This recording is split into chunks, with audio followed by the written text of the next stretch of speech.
Hello, Abraham. I knew I was going to be the first one picked today.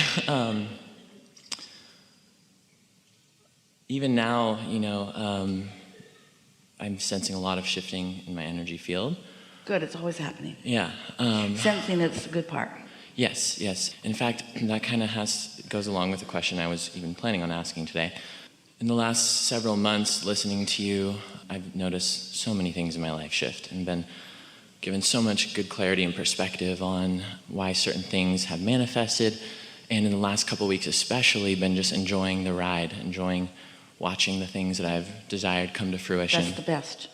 That's the best. It really is. Tuning yourself and then witnessing the results of your tuning. So you're not an action person, you're a tuning person. Yeah. In fact, that's my goal in life. So I'm a musician, and I've been involved in sound healing in the last 2 years of my life, and have really associated that with the tuning of my own vibration and also helping other people tune to their own vibration. And I'm very, very blessed to have been given a time in life where I could say that I experienced something close to full alignment with my inner being. It was about a 6-month period of time, and it was about 3 years ago. It was a high-flying place. It was a very high-flying place. And the reason that you're talking about it as if it was something that was steady and then wasn't is because you continue to expand, and so you must continue to keep up with the new expansion. That's all. In other words, if you can achieve it once, you can achieve it always. Yeah? And so recently, in the last year or so, I've been very aware of where the vibration in my body resides that contains the most resistance. It's really a somatic, physical feeling, a sensation. And it's not necessarily pain, but it is discomfort of some degree. Before you go too far in things that feel meaningful to you, but have the possibility of holding yourself and others in a place they don't necessarily need to be, we will hear you out fully, but we want to just say something to you to just sort of get things moving, and then your perspective may yield a different question. Nothing wrong with that question. It's just screwy. It's all right. So when Esther awakened this morning, often when she first wakes up, she recalls a dream, and she really likes that when it's vivid so that she can feel it. And what the dream was holding a baby and singing a lullaby to the baby. And she knew while it was happening in the dream, and she really knew it when she awakened, that while every time she sang a lullaby to a baby, she thought she was soothing the baby, but in this dream she knew she was soothing herself. Because if the mother is singing or letting the vibration of music move through her, then she's adjusting her vibration, and then anyone close to her will benefit by that vibration. So when you talk about the healing properties of music, of course it's about vibration, yes? Yes. So what do you think would be more helpful to a person who's seeking the healing properties of music? To be the listener of the music, or to be the maker of the music? To be the maker. So let's say that you know a lot of people, and you do, who don't think they can make music. They're self-conscious about it, and so they don't even try. But you know, because you know how to find resonance with who you are. You know how to find alignment. You know how to make resonance. You know how to make resonant music. So what are we really talking about here? We're talking about your power of influence. That then when you make your music and you find resonance with all that you are, which means the energy that creates worlds is flowing through you, because you're not blocking it, you're resonant with it. You have enormous power of influence, and you literally can teach that resonance to those who are hearing it while they are hearing it. Don't you think that's interesting? That vibration can be so easily offered. Now, you can't make them open up to it. You can't make them be ready for it. And if they're not, then it doesn't matter how resonant you are with your own source and your own music. They may not all hear it. Only those who are ready. Yeah. Just wanted to stick that in there before you get too far in. You understand all of that, don't you?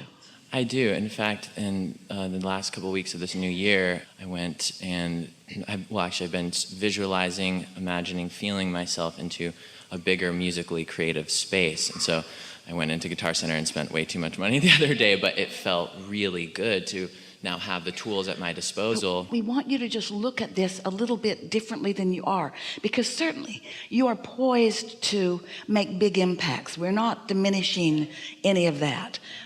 But we just want you to get your thoughts into this in the most powerful way for you, that when you have this talent and you tap into this energy and you align with it completely, so that you allow your source to teach you the vibration and you receive it in completion, then your influence will offer it to others who are ready. And it's so easy to get sidetracked from that. It's so easy to think that your offering is about you figuring out what they need and then trying to manipulate yourself to accommodate them, and that gets you off track. That might help you appeal to their discord. Even there's a whole lot of music out there that does that. But when you're talking about healing music, you're talking about achieving a vibration, period. Because once you achieve it, your influence is there. Once you achieve it and are holding it while you are presenting, your influence is there. And then it's up to them to be resonant with it or not. That's not your work. And if you don't let it be your work, then you will never water down your connection, and your power of influence will be more and more and more. So much so that people just hearing it, that don't even come near you, will receive it. Does that make sense? So what were you talking about? Well, thank you. And I think, a lot of what I've been doing lately has been to achieve just alignment with myself. That's all that matters. Even the purchase of the instruments I was discussing was not about necessarily who I'll be sharing it with, but giving myself the freedom and the openness to create everything that I hear and everything that I feel inside myself. Yeah. So the first thing is accomplishing the resonance, accomplishing the alignment, sort of like plugging in the vacuum cleaner before you attempt to vacuum. Yes. Yeah. And so obviously so many thanks to Abraham in helping me really have that perspective and to be able to see it in that way. Yeah. And so I guess what I was first presenting just had to do with the somatic feeling, the feeling of there being a vibration and expansion, really, that there's definitely some fear around that expansion. I know it's a powerful expansion. Well, that's because you're getting ahead of yourself. Don't make your business bigger than your business, and your business is always only this. Find alignment and everything else will take care of itself. Because through all of the things that have produced any fear, you put into your vortex what you want. So there's no question about who you are or what you want, and you don't have to keep going over that and regurgitating it, because every time you do, you activate the other end of the stick and you cause resistance within yourself. So now if you could just hear from us that you've asked and it's been given, and now your work is one thing and one thing only: find the resonance, find the resonance, find the resonance, find the resonance.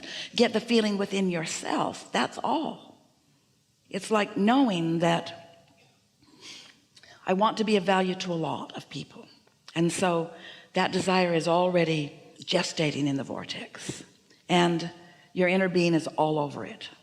And so are cooperative components all over it. So it's happening. It's happening. It's causing people everywhere to be ready, to be ready, to be ready, to be ready, to be ready for you, while you're being ready to be ready, to be ready, to be ready, to be ready, to be ready, to be ready for them. In other words, it's happening. So that's all going on. And then you get a little off track and you start thinking about, I wonder where they are. So now you're not in sync. So it doesn't matter where they are, because you're not in sync anyway. I wonder how I'm going to find them. You're still not in sync. Too much question about things that have already been taken care of. You have singular work now. Step 3, find resonance. Step 3, find resonance. And what is the thing that you love most about your music?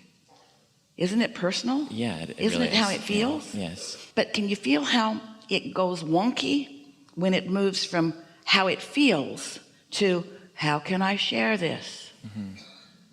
Because the how can I share it, now your mind wants to contemplate their readiness. Better do some polls. Better study the market. Better talk to experts. There aren't any. There aren't any. But when you do that only thing that matters, which is you find your alignment, then in the same way that the music is inspired to you, everything else will be inspired to you. You'll just have impulses. How does your music come? What is your format?